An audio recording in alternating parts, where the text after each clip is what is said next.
রাতের খাওয়া দাওয়া শেষ করে আমি একটু বসেছিলাম ফিরনি রান্না করতে। আর এই যে ফিরনি রান্না করে ফেলেছি। আজকের ফিরনিটা রান্না করেছি ছানার ফিরনি। কখনো রান্না করা হয় নাই, তাই ভাবলাম আজকে একটু রান্নার চেষ্টা করি। কেন রান্নার চেষ্টা করলাম? কারণ 1 লিটার দুধ জাল দিয়েছিলাম ফিরনি রান্না করব বলেই, মানে খিসা বানাবো। আর 3 লিটার দুধ আরেক চুলায় জাল দিয়েছিলাম, কিন্তু যখনই জাল দিতে গেলাম ওই দুধটা আমার ছানা হয়ে গেল। তাই ভাবলাম যে কিভাবে কি করব এখন, যেহেতু ছানা হয়ে গেল।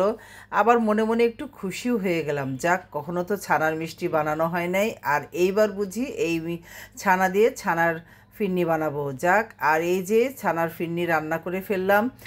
এত সুস্বাদু হয়েছিল, সবাই তো বলেছে একটু অন্যরকম হয়েছে খেতে, কিন্তু খুবই মজাদার হয়েছে। স্বাভাবিকের মতো হয়নি, আরও বেশি মজা হয়েছে। আর এই যে বাদাম কুচি দিয়ে দিলাম, দেখতেও সুন্দর লাগছিল, খেতেও অনেক মজার হয়েছে। সবাই তো প্রশংসা করেছে, কিন্তু একটা দুঃখের বিষয়, বাসায় অনেক মেহমান এসেছিল। পরের দিন অনেক মেহমান বলতে 2 ভাই এসেছিল, আর এই যে ভাইবো লাবণী ও পাটিসাপটা পিঠা আর নার্গিস কাবাব বানিয়ে এনেছিল, ওদেরকে দেওয়াই হয়নি। মানে ওদের পেয়ে খাওয়া দাওয়া গল্পে সব ভুলে গিয়েছিলাম, ওদেরকে ফিরনি দিতে হবে। আর এই যে ওরা এসেছিল, পরেই আমি তরমুজ কেটে নিয়েছিলাম। এটা হলো সকালের ভিডিও, তরমুজ কেটে। আর এদিক দিয়ে তো আমি গরুর মাংস বসিয়ে দিয়েছিলাম। গরুর মাংসটা রান্না হচ্ছে, সাথে আজকে রান্না করব এই যে মুরগির রোস্ট। এখানে 3টা মুরগি নিয়েছি। মুরগির রোস্টগুলো আজকে একটু অন্যরকম করে বানাবো। আমি কি করি, এক এক দিন এক এক রকম করে বানাই। এর আগের যে রোস্ট বানিয়েছিলাম সেটা কিন্তু আমি ভেজে নিয়েছিলাম।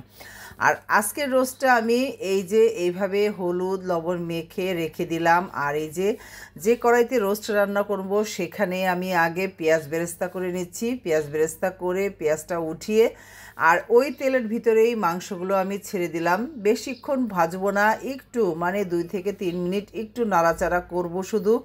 তেলের সাথে যখনই এই কাঁচা ভাবটা একটু চেঞ্জ হবে, তখনই সব বাকি মশলাগুলো দিয়ে দিব। আর এই যে মশলা দিয়ে ভুনে পানি দিয়ে দিয়েছিলাম, আর সরি পানি না, দুধ দিয়েছিলাম, গুঁড়া দুধ দিয়ে। আর এই যে এখানে একটু চিনি দিলাম, গুঁড়া দুধ দিলাম, আর এই যে দিয়ে দিলাম ঘি। এই ঘি না দিলে তো গ্রানি আসবে না, আর রোস্ট খেতে মজা লাগবে না। কিন্তু আজকের রোস্ট খেতে অসম্ভব মজা হয়েছিল, কারণ সাহেবও বলেছে আজকের রোস্ট খুব ভালো হয়েছে।